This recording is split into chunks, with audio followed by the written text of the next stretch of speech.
جب ایمان والی عورت دنیا سے جاتی ہے 500 فرشتے اسے لینے آتے ہیں، بارات بن کے آتے ہیں، 500 فرشتے لینے آتے ہیں۔ حضرت اسرائیل علیہ السلام ریشمی جنت کا رومال لے کر آتے ہیں، گلدستے لے کر آتے ہیں، اور یہ فرشتے تحفے تحائف لے کر آتے ہیں، اور اللہ تعالیٰ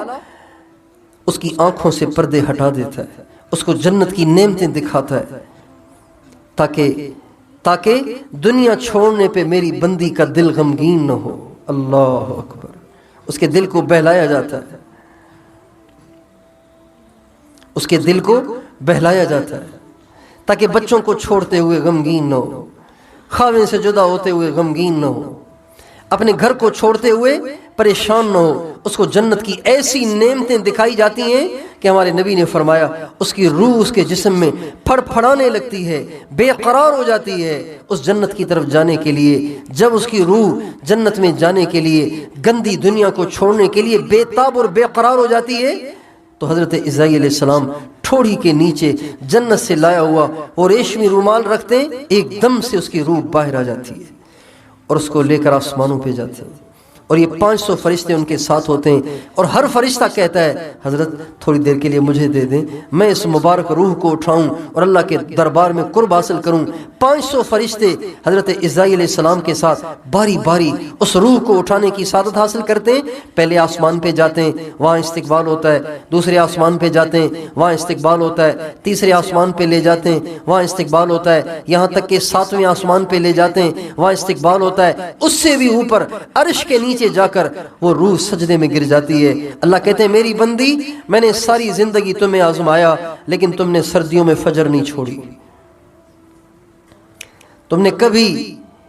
مال کو اپنی ملکیت نہ سمجھا، میرے نام پہ تم نے خرچ کرنے میں کبھی بخل نہیں کیا، تم نے پردے کے ذریعے اپنے وجود کو چھپایا، اپنی نگاہوں کو پاک رکھا، اپنے کانوں کو پاک رکھا۔ آج جا ایسی جنت میں جہاں کوئی دکھ، کوئی تکلیف، کوئی پریشانی نہیں،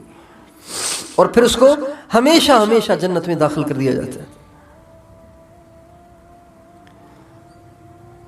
آج ہمیں دنیا کی رنگینیاں اچھی لگ گئیں اور ہم جنت کو بھول گئے، سارا دن بس دنیا کی فکر لگی رہتی ہے، گھر ایسا ہو، کپڑے ایسے ہوں، ڈنر سیٹ ایسا ہو، ٹیبل کرسی ایسا ہو، فرنیچر ایسا ہو۔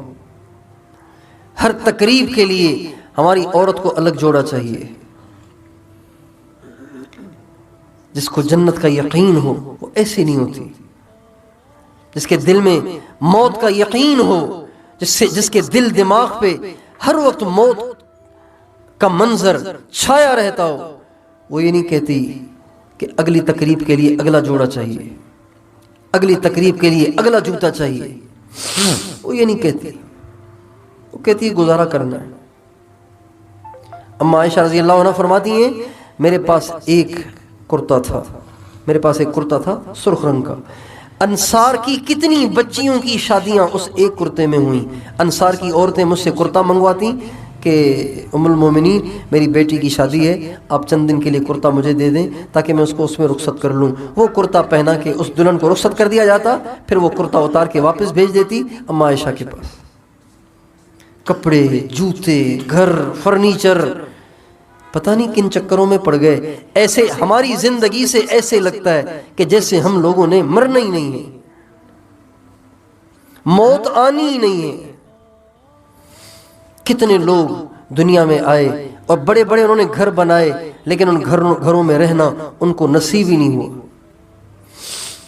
ان گھروں میں رہنا ان کو نصیب ہی نہیں ہوا۔ موت کھڑی ہے، موت سر پہ کھڑی ہے، پتہ نہیں کب آ جائے۔ بہت سے واقعات ہیں کہ شادی ہو گئی،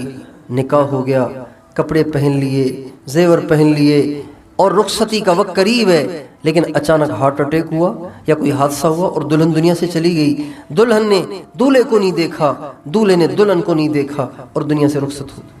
اس لیے دنیا کی خوشیوں سے